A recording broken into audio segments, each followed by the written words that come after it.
Hello students, we are going to talk about Matthew Arnold's poem Sohrab and Rustam. It's a very beautiful poem. You know, Matthew Arnold is a Victorian poet born in 1822. In 1849, Arnold published his first volume of verse. It was named The Strayed Traveller and Other Poems. And this volume contained some of his best poems. In 1852, he published another volume of his poems, Empedocles, on Etna and other poems.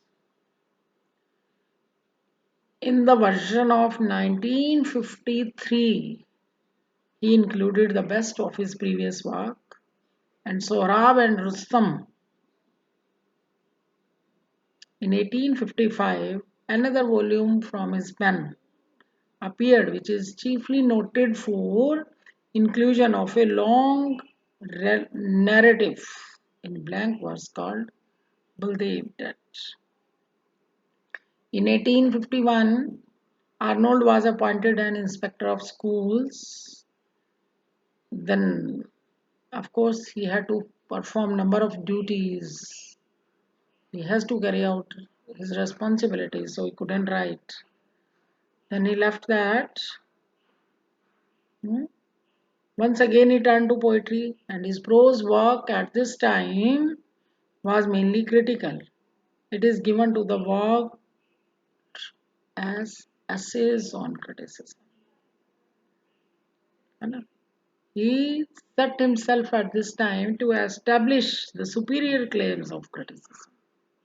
In 1883 and again in 1886, he lectured in the United States. Of course, he died in 1888, and all his poems are marked by a melancholic strain and criticism of life. So, let's talk about this poem. Sohrab and Rustam is a long narrative poem composed by Arnold. And this poem was written in 1853. As such, there are 890 lines in this poem. But there are only few lines in your syllabus, and that is the last part of the poem. But we will talk about the poem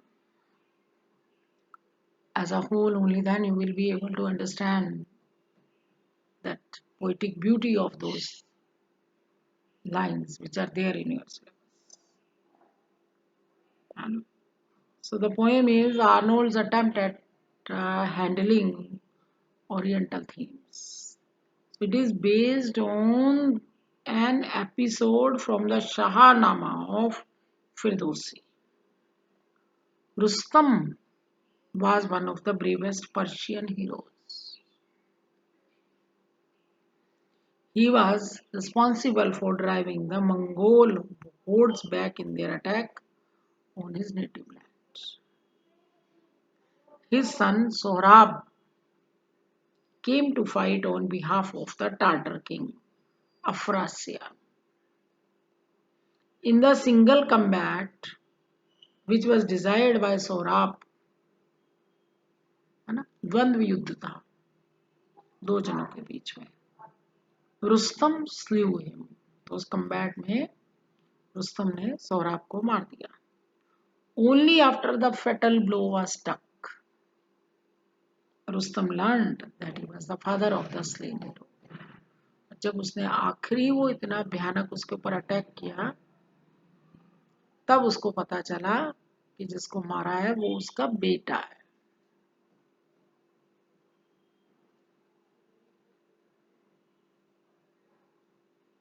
So, Rustam, who is the son of Jal, had in his wanderings married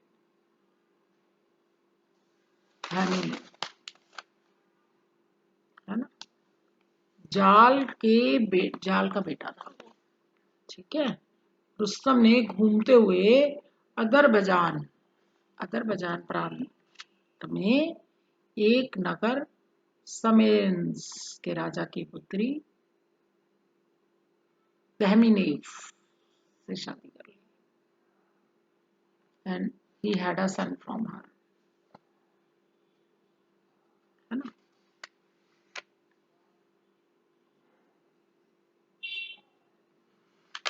but before the birth of the son the king went away. Rustam had left his wife. At the time of departure, he left instructions with his wife to the effect that she should impress the child's arm with a seal in case it be a son. उसने क्या कहा, उसने जाते हुए अपनी wife को कहा कि अगर बेटा हो तो उसकी बाजू पे उनके कोई निशान लगाते हैं, स्टैंप लगाते हैं, भी वो लगा देना. She pretended instead that the child born was a daughter. वो दिखाती ऐसे है कि वो लड़का नहीं हुआ, लड़की हुई. On doing so, she was avoiding the chance of Rustam's taking away her son for purposes of training him as a soldier. क्योंकि उसको डर था कि कहीं जो उसका हस्बैंड है वो उसके बेटे को ले ना जाए और उसको एज ए सोल्जियर ना ट्रेन कर दे.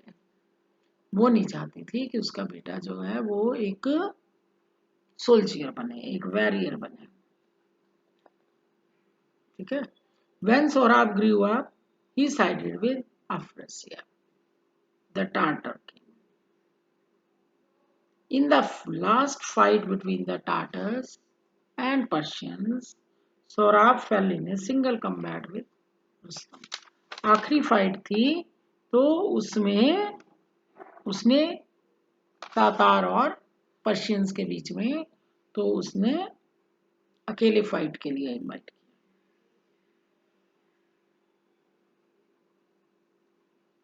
The later only knew that his opponent was his son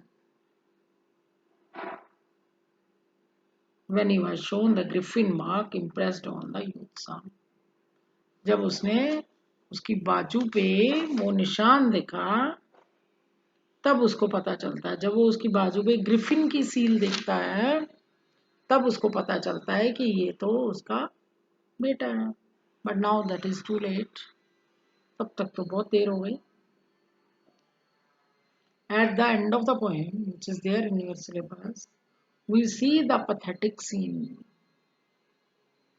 where Rustam is sitting by Sohrab's side. Sohrab, killed by Rustam, his own father, is there before us. The armies depart. दोनों side की जो सेना है वो चली जाती है. The atmosphere is charged with deadly silence. Oxus River flows steadily, undisturbed by the conflicts of hosts, and takes the long for rest in the Aral Sea. So the poem is written in iambic pentameter, and the blank verse is majestic, and it is reminiscent of Tennyson's style in Maud d'Arthur. So it's a very beautiful scene, beautiful poem.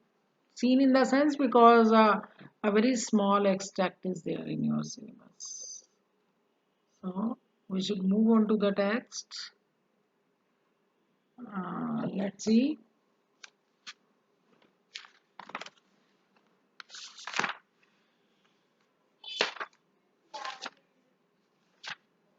You must have got this book. So when you see the video, you should have the text with you.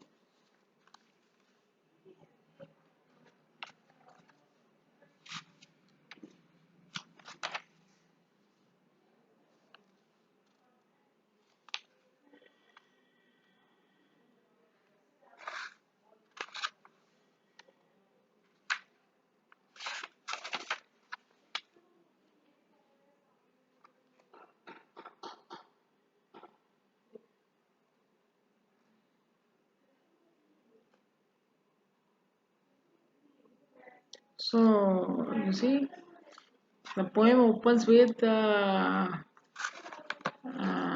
poem, because I told you that here is an extract. I will show the video of the text, and I will teach you this poem by with a screen which will have text of the poem. You will see the text of the poem on the screen. I will be behind the screen, and then I will explain that poem to you.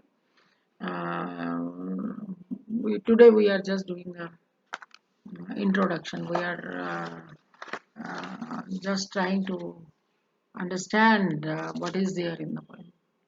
So the poem opens with Saurav lying wounded with his life gradually escaping from his grasp. है ना? मरा नहीं उसने, जब मारा तो मरने वाला है. That scene is more deadly. तभी तो वो tragic beauty आएगी, है ना? He is oscillating between life and death. Life और death के बीच में बस झूल रहा है. Struggle ends, and then Saurabh lies motionless in the desert with a broken and distressed Rustam by his side. Our contrast gets highlighted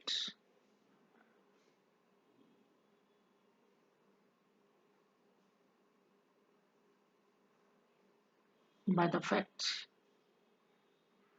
that nature goes on its way without any regard to the personal tragedy of any person. है ना? Nature को कोई फर्क नहीं पड़ता, कोई मरे कोई जिए. It goes on as usual. है ना? It is unaffected by any human tragedy.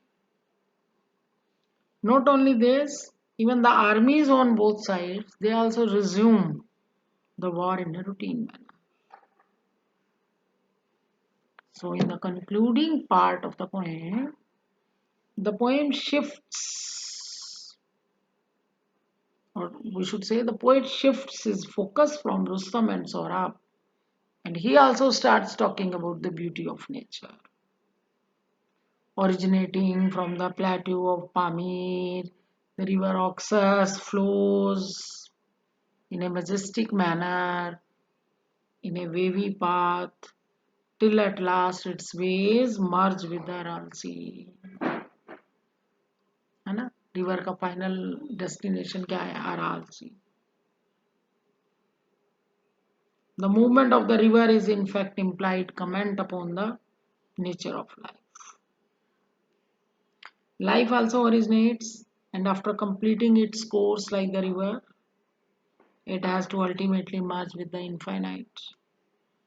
The poem reaches philosophical heights and explores the nature of mortality. So that is there about the poem. So in the next video we will do the text.